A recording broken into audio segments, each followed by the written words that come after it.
Scene start होता है north west territory के माइनिंग एरिया से, जहां स्पिरिचुअल स्टोन्स के खजाने को पाके इंस्टीट्यूट वाले खुश थे। वहीं उनकी खुशी को ग्रहण लगाने के लिए तबाह करने के लिए आ गया था सिल्वर सेंटीपीड। सिल्वर सेंटीपीड एक सेकंड ऑर्डर का एक्स्ट्रा ऑर्डिनरी बीस्ट था, जिसकी स्पिरिचुअल पावर 1,20,000 था, जिसने अकेले ही पूरे नॉर्थ वेस्ट रीजन के स्क्वाड मेंबर्स को खत्म कर दिया था। खबर सुन एक्स्ट्रा ऑर्डिनरी रिसर्च इंस्टीट्यूट वाले पैनिक में थे। स्पिरिचुअल स्टोन अपनी एनर्जी की वजह से ऑटोमेटिकली स्पिरिचुअल बीस्ट को अपनी तरफ अट्रैक्ट करते थे, और उसी अट्रैक्शन की वजह से स्पिरिचुअल स्टोन माइन में अब एक सेकंड ऑर्डर का बीस्ट आ चुका था। स्पिरिचुअल स्टोन माइन में अब सिल्वर सेंटीपीड कब्जा कर चुका था, और उस सेंटीपीड से एक्स्ट्रा ऑर्डिनरी रिसर्च इंस्टीट्यूट को निपटना अटमोस्ट इंपोर्टेंट था। एक्स्ट्रा ऑर्डिनरी रिसर्च इंस्टीट्यूट अपने ट्रेन ब्रांच ऑफिस से एलीट फोर्स स्क्वाड को सिल्वर सेंटीपीड से निपटने को भेज चुके थे। दूसरी तरफ जीयू अपने आप को स्ट्रेंथनिंग कर रहा था। अपने 8 रूट्स को छोड़ जीयू अपने ज्यादातर ब्रांचेस और रूट्स को डेवलप कर चुका था। जल्द ही वो फर्स्ट ऑर्डर के पीक में पहुंचने वाला था। फर्स्ट ऑर्डर कंप्लीट होते ही वो सेकंड ऑर्डर के लिए अपने आप को प्रिपेयर करने वाला था, जहां जीयू सोच में पड़ा था कि सेकंड ऑर्डर में पहुंचने के बाद उसकी स्पिरिचुअल पावर रिलीज होने लगेगा, स्पिरिचुअल एनर्जी को छिपाने से भी नहीं छिपेगा, और जल्द ही वो इंसानों के सैटेलाइट से डिटेक्ट हो जाएगा। वहीं साउकिंग एक अर्जेंट न्यूज लेके आती है और सिल्वर सेंटीपीड से जुड़े सिचुएशन के बारे में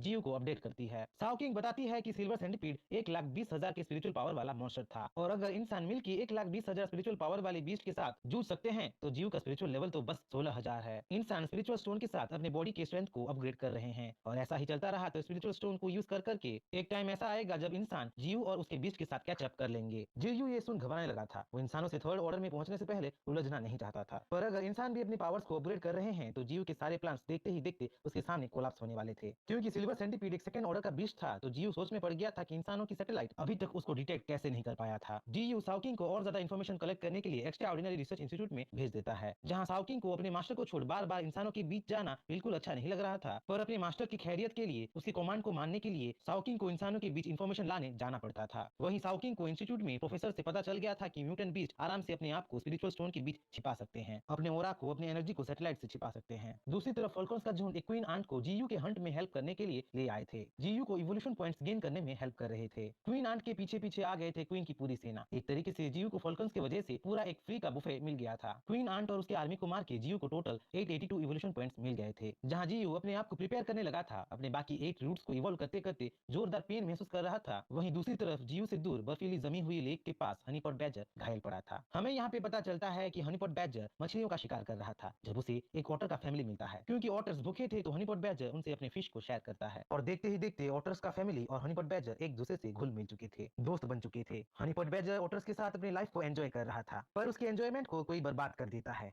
उसके सामने ऑटर के फैमिली को कोई कुचल देता है। हनीपॉट बैजर के सामने एक जायंटिक बीस्ट आ चुका था, जिसने ऑटर के फैमिली को अपने पैरों तले कुचल दिया था। अपने न्यू फ्रेंड्स को ऐसे मरते देख हनीपॉट बैजर बौखला जाता है और जायंटिक बीस्ट पे टूट पड़ता है। पर एक हनीपॉट बैजर एक जायंटिक बीस्ट के सामने क्या ही कर सकता था। थोड़ी देर बाद स्काउटिंग करने वाले म्यूटेंट विंड वुल्फ्स को हनीपॉट बैजर की अधमरी शरीर मिलता है, जिसे वो हील करने के लिए जीयू के पास ले आते हैं। जीयू हनीपॉट बैजर की ये हालत देख उसे हील करने के लिए उसे अपने डायल्यूटेड स्पिरिचुअल पॉन्ड में डाल देता है, और गुस्से में म्यूटेंट रेड फॉक्स को और म्यूटेंट विंड वुल्फ्स को जमीन के कोने कोने को छानने को, उस बीस्ट को ढूंढने को लगाने ही वाला था कि साउकिंग जीयू के पास पहुंच जाती है, और वो जीयू को खबर करती है कि हाई लेवल के बीस्ट अपने ऑरा को, अपने स्पिरिचुअल पावर को स्पिरिचुअल स्टोन के बीच माइन के अंदर छिपा सकते हैं। तब जीयू अपने एरिया के अंडरग्राउंड रिवर के बारे में सोचने लगता है, अंडरग्राउंड रिवर की स्पिरिचुअल एनर्जी के बारे में सोचने लगता है। वो कंक्लूड होता है कि उनके एरिया में भी एक स्पिरिचुअल स्टोन से भरा हुआ माइन है, जिससे गुजर के रिवर अपने स्पिरिचुअल प्रॉपर्टी को पा रहा है। और अगर ऐसा हुआ है तो जो बीस्ट हनीपॉट बैजर को घायल किया है वो कोई मामूली बीस्ट नहीं हो सकता। अगर वो बीस्ट अंडरग्राउंड एरिया से स्पिरिचुअल पावर को एब्जॉर्ब किया है तो वो बीस्ट टोमाहाउक स्नेक से भी कई गुना ज्यादा पावरफुल होगा। जीयू तुरंत अपने प्लान को चेंज करता है, क्योंकि वो समझ चुका था कि उसके म्यूटेंट बीस्ट उस जायंटिक बीस्ट के सामने कुछ नहीं है, ना ही वो जायंटिक बीस्ट का कुछ बिगाड़ सकते हैं। जीयू सावधानी बरतने के लिए 3 ग्रुप्स बना देता है। पहला ग्रुप जो म्यूटेंट रेड फॉक्स और म्यूटेंट विंड वुल्फ से बना था, जिनको वो रिसेंट बैटल ग्राउंड में बीस्ट के बारे में पता करने को भेज दिया था। सेकंड था फॉल्कन और क्रेन का ग्रुप, जिनको वो आसमान से पूरे एरिया को नजर रखने को बोल दिया था, यहाँ तक कि वाटरफॉल, केव्स, हर जगह चेक करने को बोल दिया था। तीसरी थी साउकिंग, जिसे जीयू रूट से अंडरग्राउंड रिवर तक एक होल बना के उसको स्काउटिंग करने को लगा दिया था। तीनों ग्रुप को एक ही कमांड दिया गया था कि किसी भी हाल में पहले उनको इन्फॉर्मेशन लाना था और एनिमी के साथ उनको टकराना नहीं था, लड़ना नहीं था। कैनियन के चप्पे चप्पे को छान दिया जाता है, पर स्काउटिंग बीस्ट को कुछ पता नहीं चलता, सिवाय साउकिंग की, जो रूट्स का पीछा कर करके अंडरग्राउंड केव में चली गई थी। नीचे साउकिंग अंडरग्राउंड केव के स्ट्रक्चर को देख, उसके व्यू को देख सरप्राइज थी। चारों तरफ बस स्पिरिचुअल स्टोन के ढेर पड़े थे। उन्हीं स्पिरिचुअल स्टोन्स के बीच साउकिंग को दहाड़ सुनाई देता है, दहाड़ जिसे सुन साउकिंग कांप गई थी, दहाड़ जिसकी स्पिरिचुअल एनर्जी साउकिंग के मास्टर जीयू से कई गुना ज्यादा था। साउकिंग को हनीपॉट बैजर को मारने वाला, घायल करने वाला बीस्ट मिल चुका था,